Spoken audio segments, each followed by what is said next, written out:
So in this, welcome back friends. In this section, we will learn about the common methods which are used in multi-threading.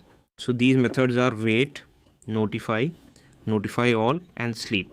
Okay, these three methods are present in the object class, and this method is present in the thread class. So we will also learn why these methods are present in the object class. Why are they not all of them present in the thread class if they are related to multi-threading? Okay, so let's learn about the wait method. Okay, so suppose we have an object and we have some threads T1, T2, T3, T4. So this method has this object is created using the class C1. For example, I'm saying C1 has two methods, M1 and M2.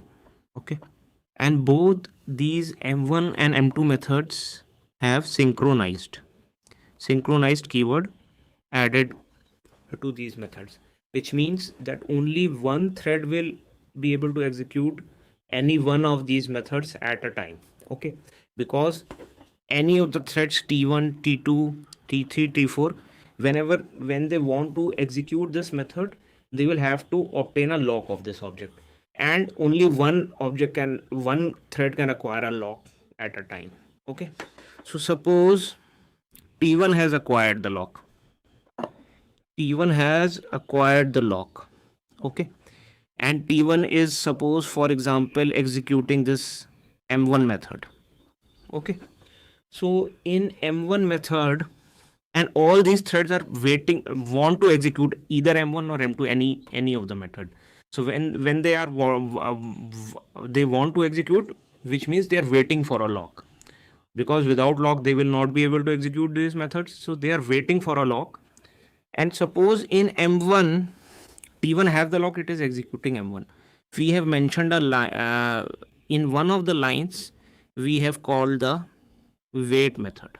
Okay, so what this method will do, this wait method will ask the currently executing thread, which is T1, to release the lock and go back to waiting state.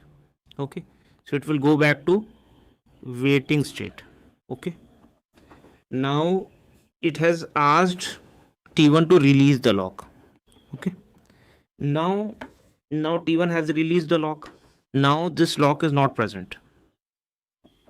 T1 has released the lock. Okay, now, so this is, what the wait method does. It asks the currently executing thread to release the lock. Okay, now let's talk about the next method, which is notify. Whenever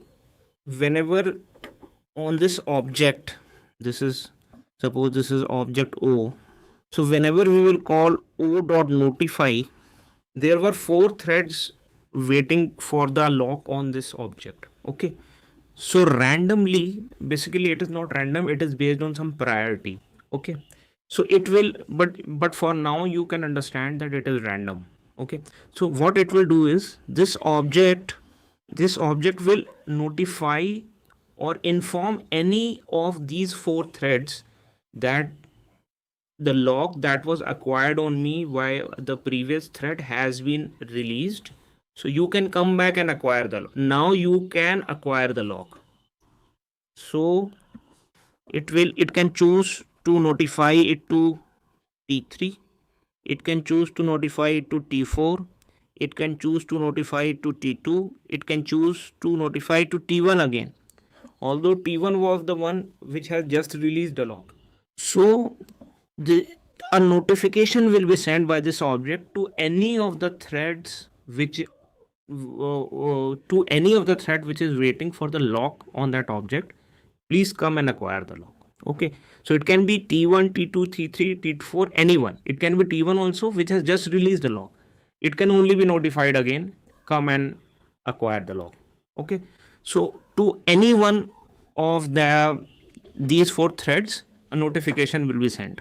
Okay, so notification is sent. And how does this object decide to which thread should I notify there is a priority. Okay, so this is decided based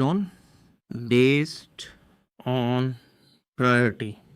Okay, so any, or if all of the threads have the same priority or the default priority, then randomly to any one of the threads it is notified.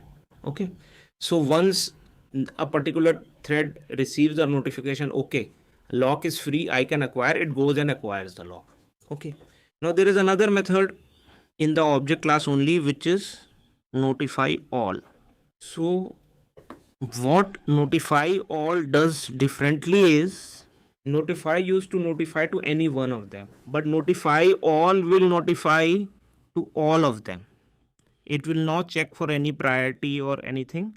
It will notify to all the threads that are waiting to acquire a lock on that object, that hey, my this object is notifying to all the threads, my lock has been released, come and acquire the lock on me. Okay, so this notify all notifies to all the threads, notifies to anyone based on priority. If all have same priority, then to anyone random it notifies.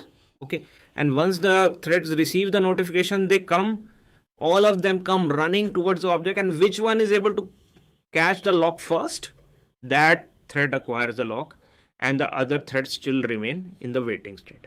It acquires the lock, then it can run its synchronized methods.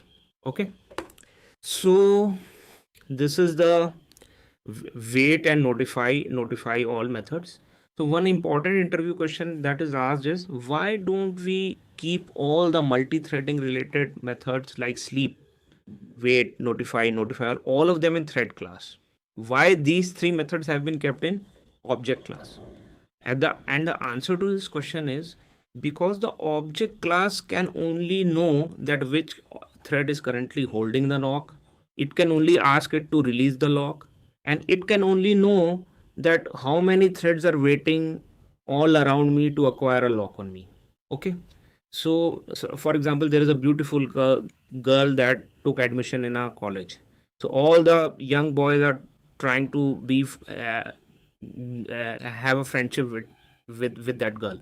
So that girl only can know that how many guys are rotating around me or are trying to be my friend. Similarly, the object can only know how many threads are waiting for my lock. Okay, that is why these threads are these methods have been kept in the object class. Now there is another method which is sleep method. Okay, now this method does something different and special. So this method, it can be called on T1 thread, T2, T3, T4, whichever one it is being called.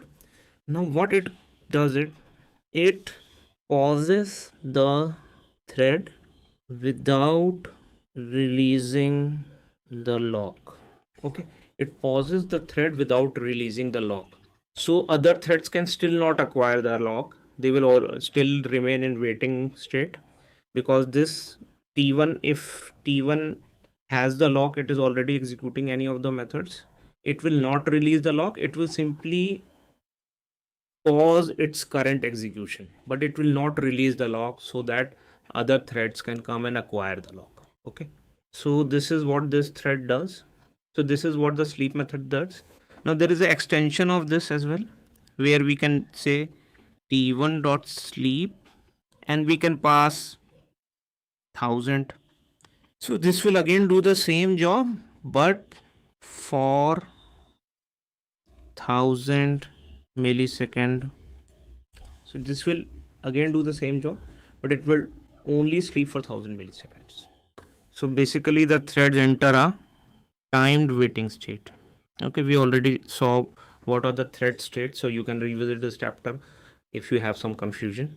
But this is what these four methods do. Now we'll also do a code example on this. Okay, so let's do an example on wait notify. So for this wait and notify, I have this class which is a shared resource.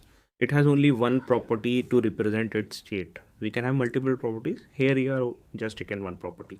It is a boolean property. Okay, so there are two methods in this class, both of them are synchronized. Okay, so one is produce and one is consume. Okay, so in consume, what we are doing is, if this data ready is false, then we are calling wait on it.